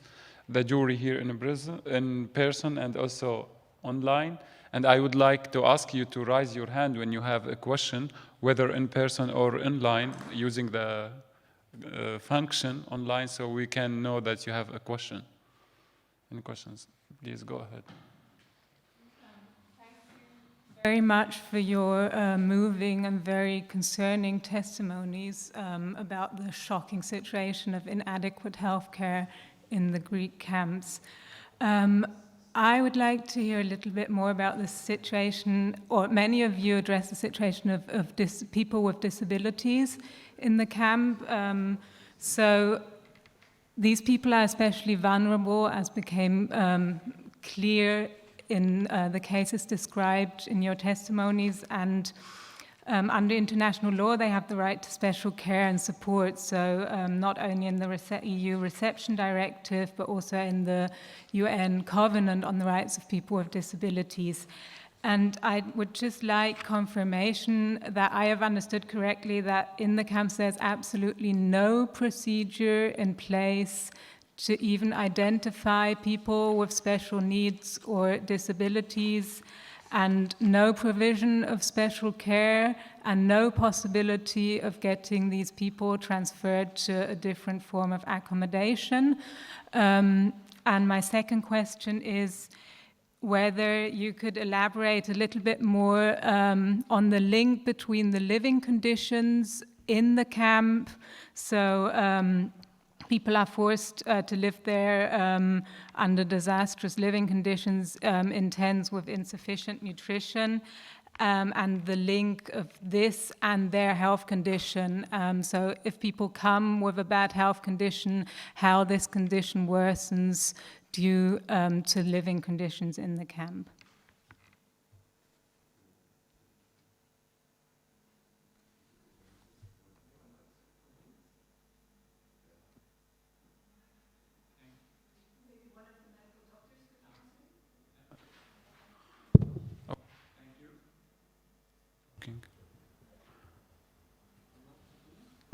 Thank you for your question.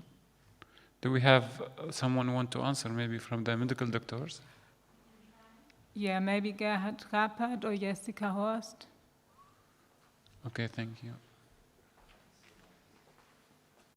Okay, to your first question, I think I'm also an example of one of the doctors who stayed too short to really understand everything. But in theory, like the vulnerability assessment is done by the Greek officials, so it's outside of the NGO sector. And in theory, that should be done, and then they should be on a special list, and they should be registered by the UNHCR.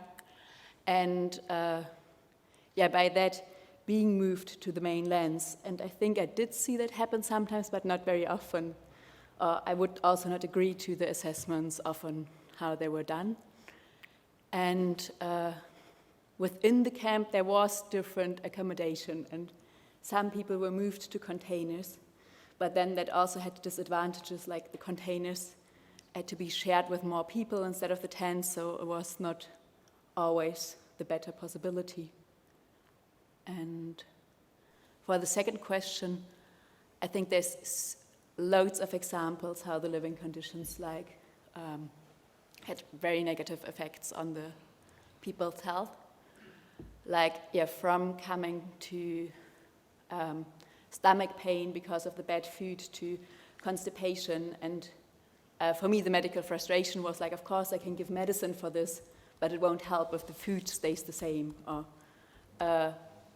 panic attacks I saw a lot, and kind of knowing that living in this camp, everybody would get these attacks, but there's no possibility to tell the person to leave, and you could only try to calm people down. And or also was mentioned before, from sleeping on the ground, back pains, and all of this, and even more severe sicknesses. Thank you. Thank you for your answer. Do we have other questions? There's a question in the chat. Okay, we have one question from the online jury. Please go ahead. We cannot hear it. It's muted. Que l'Union fait quelque chose. Thank you. Sur le camp et autour, sur l'île en général. It's in French. We need a translation.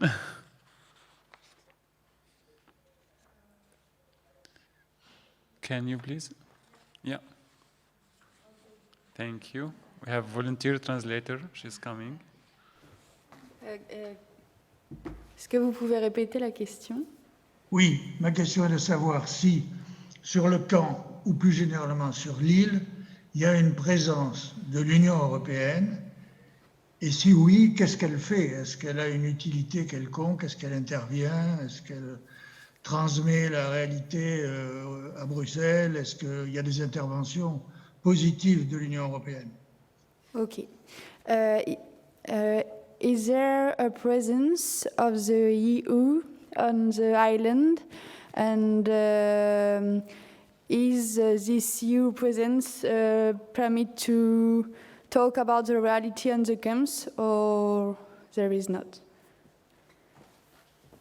So, excuse me, are you addressing someone exactly with your address or with your question? Oui, au professeur Gerhard en particulier. Pour qui en particulier? Okay, I think that's a question to me. Okay. I have not the knowledge if there is any official EU people. There's UNHCR, and there is a NGO, Euro Relief. They are the NGO who make everything in the camp. But I saw no concept, the first question, for the disabilities. They know there are disabilities in the camp, but they have no really concept to treat them, to help them, to search a new accommodation. And there's really a chaos.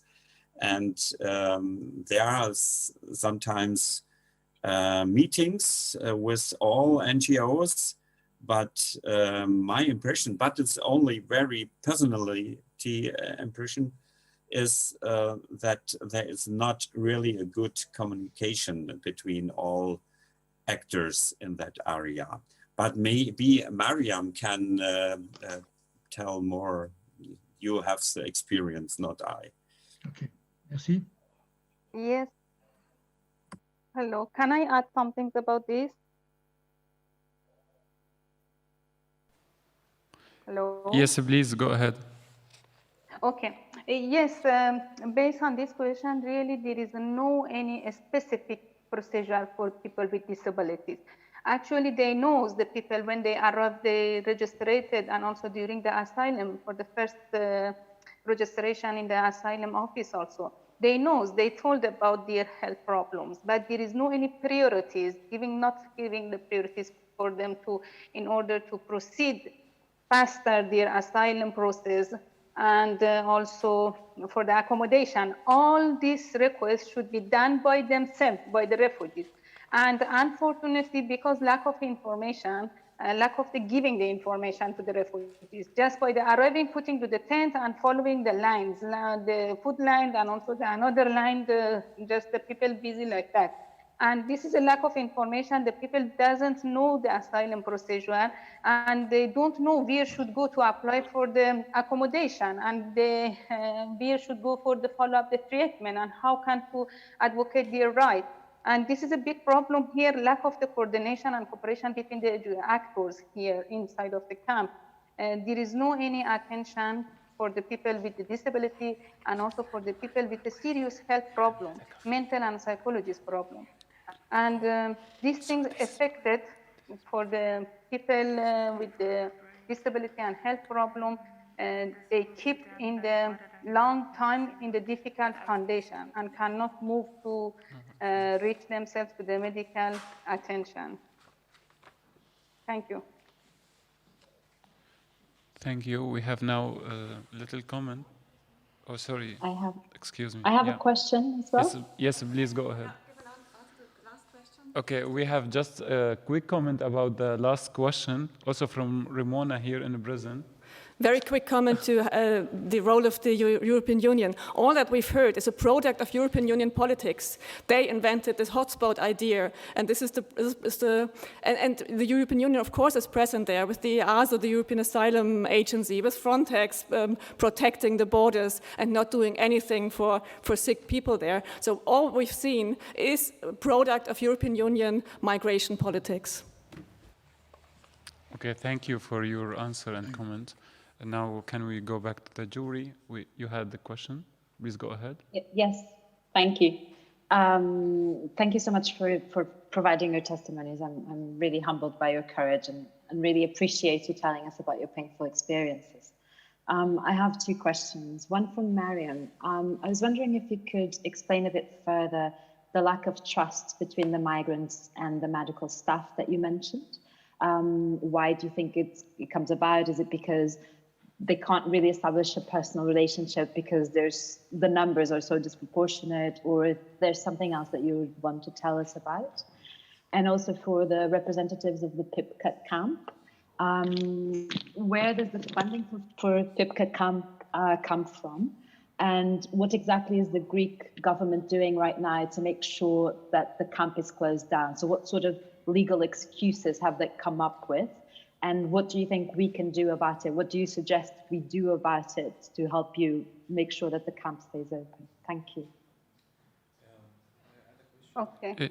Yeah, we also have another question or add for this question from Ahmed Saeed. Please go ahead. Yes, my question is related to the corona crisis. I would like to have an overview about how, to which extent are the guidelines are being followed in the camps. How is the situation there exactly? How about the kits, the tests? How about the isolation of the cases and transfer of the cases to specialized health facilities and so on?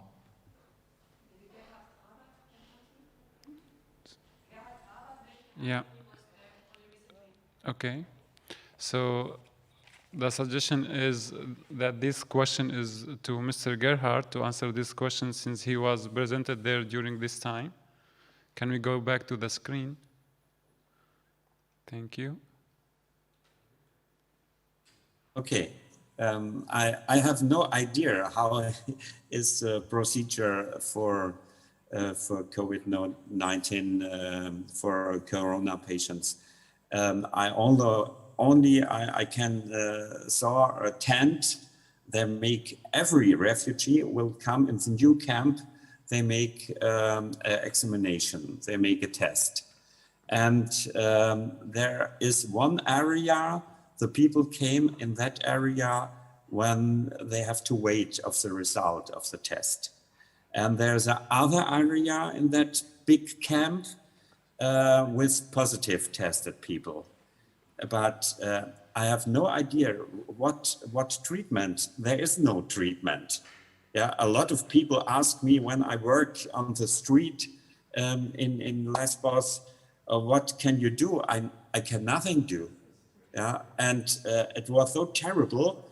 There are emergency cases of refugees with other diseases, and they want to come in the hospital.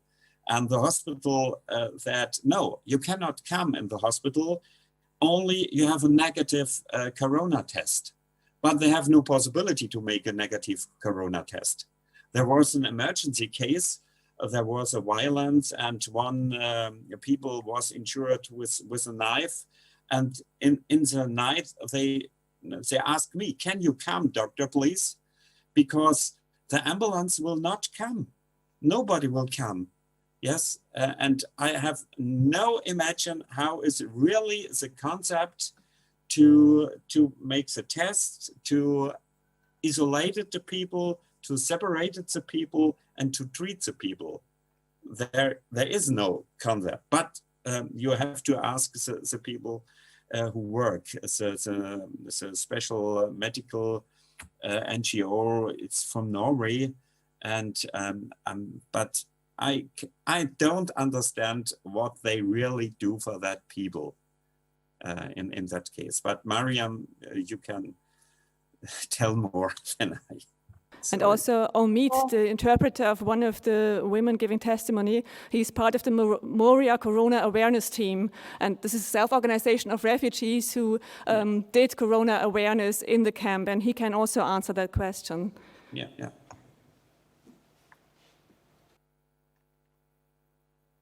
Okay, I am ready to refer the answer for the first questions about, can I continue? Mm-hmm. No. About the question lack of the trust between the community and people with the doctor and medical actors. Because the people, when they want to see the doctor, they cannot see the doctor. It means they pass and they diagnosis by the nursing. And also there is no attention for them. There is no any prescription for them. Lack of the medical, lack of the drugs to them, giving back to them. This is a lack of the trust between the community people and the medical actors, because the people with the serious health did go to the doctor and they said there is no any medicals and just you can go back to the home and drink the water and also give the maybe one pocket paracetamol. And these things, receiving the lack of the drug and the prescription, this affected on the mind and also the community. Oh, there is no any attention. How can go to the doctor? And the doctor cannot diagnose us, as we have a cases with Masume. The doctor and also the nurses asking for the proofs for the medication paper, medical support paper, but the people doesn't have it and also cannot make a video and also during the panic attack to provide it with the doctor. These things, lack of the trust between the people and between the medical actors. And another thing that important is for the interpretation, particularly for the female with the pregnancy and also with the GBV and incident. These things is very important, but there is no any attention for it. Never, I didn't see explained by the interpretation inside of the camp this kind of incident. And also due to the cultural barrier of Afghanistan, the people cannot express this is a shame for them to say what happened for them. Okay, just a minute. What happened?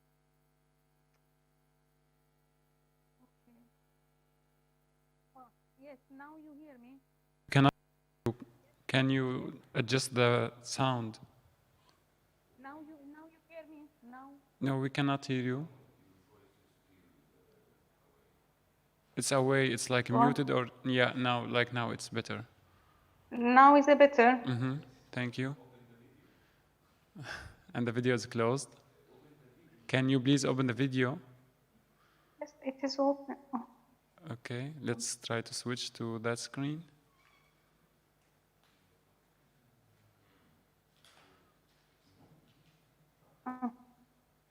It's coming. Okay. And Okay. this lack of the trust, long time spent in order to receive an appointment, and after that cannot access to reach the doctor, the medical. Excuse me, I think we have a problem with the connection Now because it's we okay? lost your voice. Yes, now it's okay. That's okay. As I mentioned, the long lines for the waiting area for the people, particularly for the children and for the women, they cannot reach themselves to the doctor, to the expert doctor.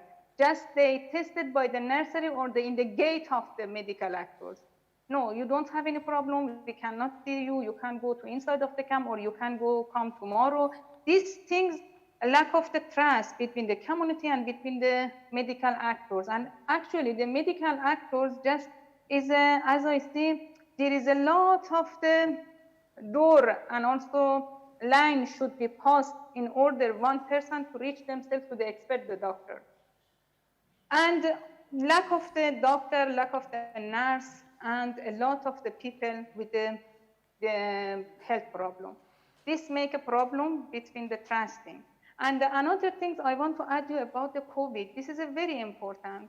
Actually, one of the factors of the Moria burn down, it was the lack of the trust between the community and also for the people who tested COVID for the people. Just they using the unmedical staff for doing these things. Just interpreter or another people did go to the camp, to the tent by tent in the Moria and do the test, and also you have a positive, you have to put you in the isolation center.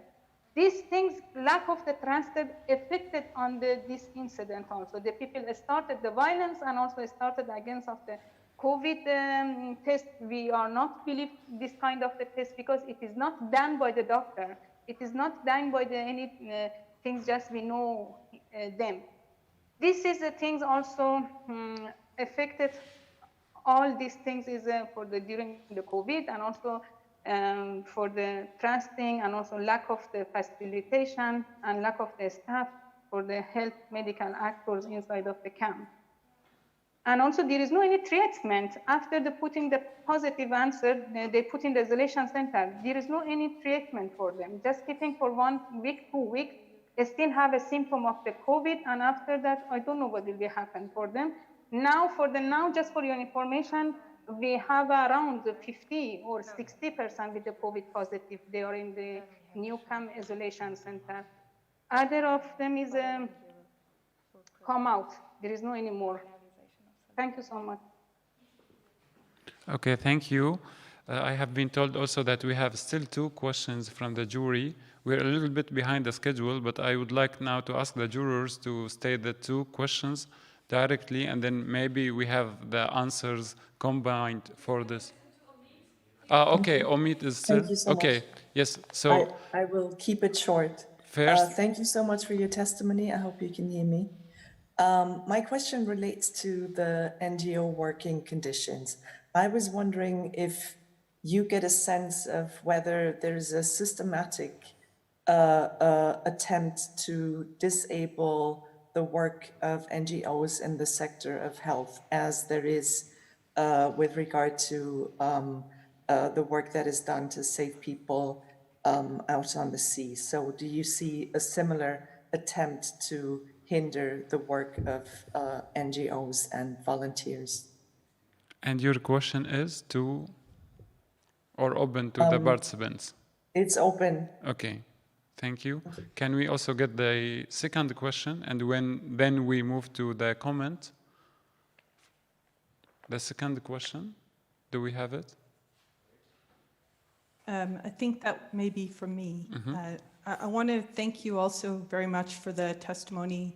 People have shared very painful experiences, and this is the tribunal. Thank you for that.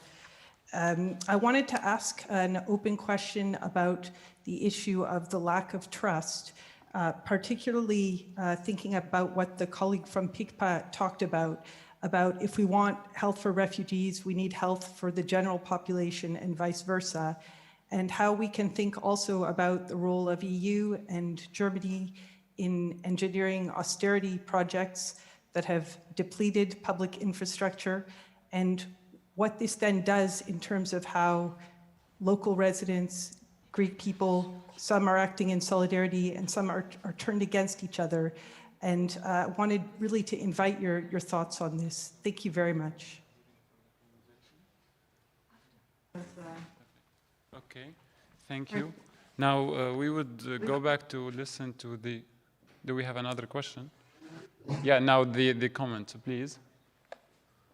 Hello, yes, thank you so much for the ceremony and everything. And also I wanted to say thank you so much especially from Mariam. She just mentioned lots of realities that's going on inside the new camp and also in the past inside Moria. And also the reason of burning Moria, that was really, really important point that she mentioned. I especially want to tell some comments about the COVID situation because we are doing corona awareness inside the camp from March up to now, in Moria and also now, the new camp. So the COVID situation is a little bit like worryable. Because at the start of the new camp, there was around 247 or 245 positive tests inside the new camp. But fortunately, by putting them in isolation clinic, the number is getting decreased day by day. But if we think about the living condition inside the camp in Corona time, it's really important to talk a little bit about the sanitation inside the camp. There is lots of lack of sanitation inside the camp. There is still lack of water. People not able to wash themselves. Still people are using the sea to clean themselves. And people are not able to use the washing stations. There's no washing station enough. There's only 2 or 3 washing stations. The lack of water, there's not running 24-hour running water. Especially for the women and children, it's really, really hard that they cannot wash themselves or take shower in the sea. And the water of the sea is, I think it's also really dangerous for the health of people at the same time. So having corona measure inside the new camp, it's really, really hard right now. In condition that organizations, we are doing lots of works. We are in contact with people. We are advising them the measure of corona. But lots of time we are facing really exact questions from the people that always, when we are emphasizing people to stay away from each other or for example, wash their hands several times in a day, they're asking us that where is the water that we should wash our hands? Where is the hygiene? Where is the showers? So still I think Corona is just treating the camp too much. And if the responsibles don't pay attention, the number of coronavirus will get rise day by day in here. And still this camp is small for 7,000 to 8,000 people. And still people are really close in each other. Especially in the food line, in the clinic lines, there is too much overcrowded. There is no measures. Only they are checking the temperature of people, but people are in touch with each other, waiting in the long queues for hours. That can be a very, very big source of transferring virus from each other. So these are the problems that still people have inside the camp. Thank you. Okay, thank you. So going back quickly to the questions, the first question was about if there is any tries to disable or handle the work of the NGOs. And I think Jessica would like to answer this question, please. Yeah, also at least I can try to, from my experience, try to explain where I saw Greek authorities or EU authorities try to limit medical care that was possible to give. And I think there was also in one testimony of one refugee, for example, that the clinic within the camp, for example, is not allowed to give out antidepressants or anti-epileptic treatment, which for me from a medical side does not make any sense. Like in Germany, I am a doctor and I'm allowed to prescribe this and I know how to handle this, but like then they give only special permissions to what the NGOs are allowed to do. And then the people have to go to the Greek authorities or the Greek doctor within the camp who also has very limited time to see people. So that will be one simple example how NGO work is limited and restricted. But I also know that, for example, during the COVID pandemic, there was tries or efforts from NGOs to build up the testing for people in Moria, and they were not allowed to come to Lesvos. Or MSF had built an isolation area next to the Moria Camp where people would be isolated, and even before the camp burned down, the isolation had to be taken away again because there was some mistake in how it was built or something like this. So there is lots of things where I feel there is restrictions that just seem to be very stupid and unnecessary, and yeah, I don't understand.